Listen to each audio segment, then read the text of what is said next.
warahmatullahi wabarakatuh. Salam sejahtera bagi kita semua. Alhamdulillahirrabbilalamin. Wabihi nasta'in wa ala umuri dunya waddin. Wassalatu wassalamu ala asyrafil anbiya'i wal mursalin Sayyidina Muhammadin wa ala alihi wa sahbihi ajmain. Amma ba'd. Yang terhormat Bapak Dr. Budi Manfaat MSI selaku dosen pengampu mata kuliah metodologi penelitian.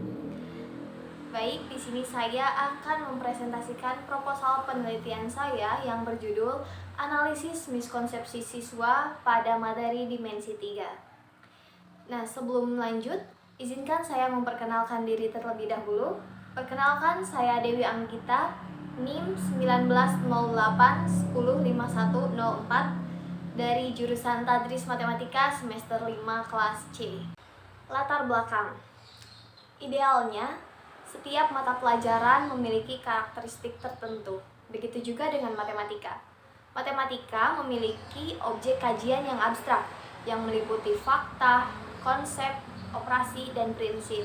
Maka dari itu, hal yang perlu ditekankan dalam pembelajaran matematika adalah mengenai pemahaman konsep. Namun faktanya, banyak siswa yang merasa kesulitan dalam memahami konsep, sehingga tak jarang terjadinya miskonsepsi.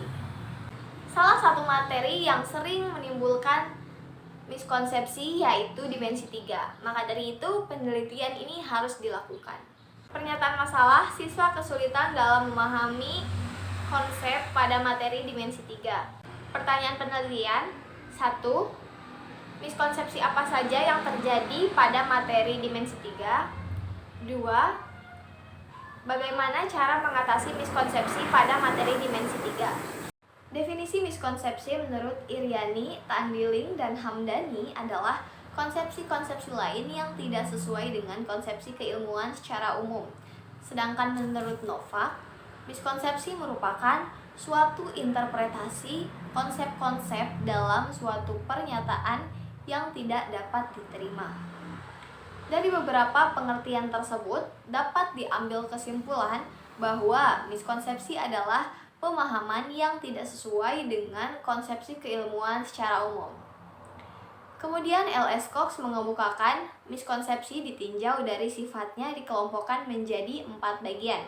Di antaranya, yang pertama, miskonsepsi yang sistematis atau systematic error, yaitu kesalahan yang terjadi jika siswa membuat kesalahan dengan pola yang sama pada sekurang-kurangnya 3 soal dari 5 soal yang diberikan. Kemudian yang kedua, miskonsepsi yang random atau random error adalah kesalahan yang terjadi jika siswa membuat kesalahan dengan pola yang berbeda pada sekurang-kurangnya 3 soal dari 5 soal yang diberikan. Yang ketiga, miskonsepsi yang diakibatkan dari kecerobohan adalah kesalahan yang terjadi jika siswa hanya membuat 2 kesalahan dari 5 soal yang diberikan.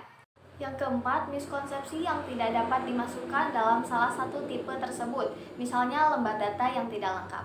Ada beberapa faktor yang menyebabkan terjadinya miskonsepsi menurut Suparno. Secara garis besar, penyebab miskonsepsi dapat diringkas dalam 5 kelompok, yaitu siswa, guru, buku teks, konteks, dan metode pengajar. Selanjutnya mengenai dimensi 3. Menurut Kamus Besar Bahasa Indonesia, dimensi berarti ukuran, yaitu panjang, lebar, tinggi, luas.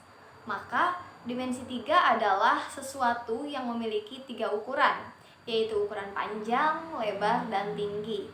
Atau bisa juga dikatakan bahwa dimensi 3 adalah suatu bidang yang memiliki 3 dimensi. Untuk materi dimensi 3 yaitu bahan ajar yang di dalamnya membahas tentang bidang yang memiliki 3 dimensi atau bangun ruang. Selanjutnya tinjauan teori. Teori Van Hill menjelaskan mengenai perkembangan berpikir siswa dalam belajar geometri. Terdapat 5 tahapan berpikir berdasarkan teori Van Hill dalam mempelajari geometri, khususnya dimensi 3. Di antaranya 1 tahap pengenalan visualization, 2 tahap analisis, 3 tahap pengurutan abstraction, 4 tahap deduksi deduction, dan 5 tahap keakuratan atau rigor.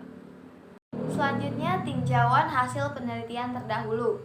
Yang pertama, penelitian oleh Puji Nur Kamilah dan Eka Satya Aldila Afriansyah pada tahun 2021 yang berjudul Analisis Miskonsepsi Siswa pada Bilangan Berpangkat menghasilkan kesimpulan bahwa siswa mengalami beberapa bentuk miskonsepsi, diantaranya miskonsepsi generalisasi, miskonsepsi notasi, dan miskonsepsi bahasa. Yang kedua, penelitian oleh Dika Asri Fitriani, Mardiana, dan Getut pada tahun 2017 yang berjudul Analisis Miskonsepsi Siswa pada Pembelajaran Matematika Materi Pokok Ruang Dimensi 3 ditinjau dari kecerdasan visual spasial siswa kelas 10 SMA Negeri 1 Klaten tahun ajaran 2012-2013 menghasilkan kesimpulan bahwa siswa yang memiliki kecerdasan visual spasial tinggi tidak mengalami miskonsepsi. Siswa yang memiliki kecerdasan visual spasial sedang cenderung mengalami miskonsepsi teoritikal dan korelasional.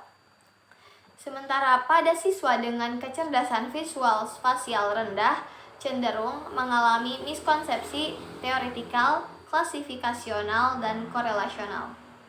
Yang ketiga, penelitian oleh Faruk Maulana dan Heni Pujiastuti pada tahun 2020 yang berjudul Analisis Kesalahan Siswa SMA dalam Menjawab Soal Dimensi 3 berdasarkan teori Newman menghasilkan kesimpulan bahwa terdapat miskonsepsi siswa dalam membaca masalah atau reading.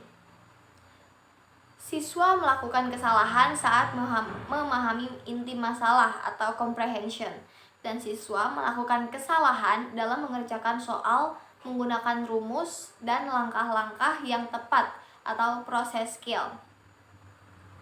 Kemudian yang keempat, penelitian oleh Fauza Sa'roh, Tian Abdul Aziz, dan Dwi Antari Wijayanti pada tahun 2021 yang berjudul Analysis of Students' Misconceptions on Solving Algebraic Contextual Problem menghasilkan kesimpulan bahwa miskonsepsi ini terjadi pada peserta didik dengan kemampuan bermatematika yang rendah dan sedang, serta penyebabnya yaitu karena terdapat kekeliruan proses pembelajaran oleh pendidik di mana peserta didik menjadi kurang terbiasa dalam menyelesaikan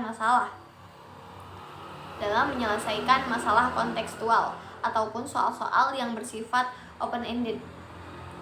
Kemudian yang kelima, penelitian oleh Herike Meidiasari dan Eka Satya pada tahun 2020 yang berjudul Analisis Miskonsepsi Siswa SMP pada Materi Operasi Hitung Bentuk Aljabar menghasilkan kesimpulan bahwa bentuk miskonsepsi yang dialami siswa dibedakan menjadi 4 kategori yang dapat dijabarkan sebagai berikut. Yang pertama, miskonsepsi generalisasi, yang kedua miskonsepsi notasi, yang ketiga miskonsepsi pengertian huruf, dan yang keempat miskonsepsi aplikasi aturan. Selanjutnya, desain dan metode penelitian. Desain penelitian. Penelitian ini menggunakan pendekatan kualitatif deskriptif yang bersifat menganalisis miskonsepsi siswa dalam materi dimensi 3. Metode penelitian.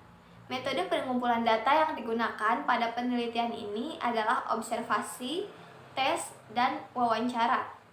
Sumber dari pengumpulan data dari siswa kelas 12 MIPA 1 SMAN 1 COI Gebang.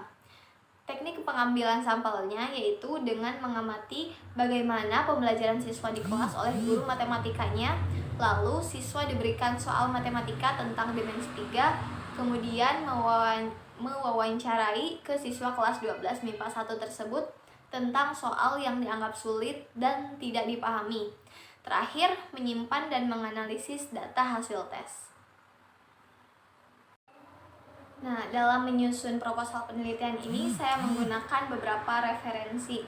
Nah, di sini saya kebanyakan menggunakan jurnal sebagai referensi, namun ada juga buku. Nah, untuk referensi yang saya gunakan sebagai acuan dalam membuat proposal penelitian ini adalah sebagai berikut. Sekian yang dapat saya sampaikan mengenai presentasi pada proposal penelitian ini. Terima kasih atas perhatiannya. Wassalamualaikum warahmatullahi wabarakatuh.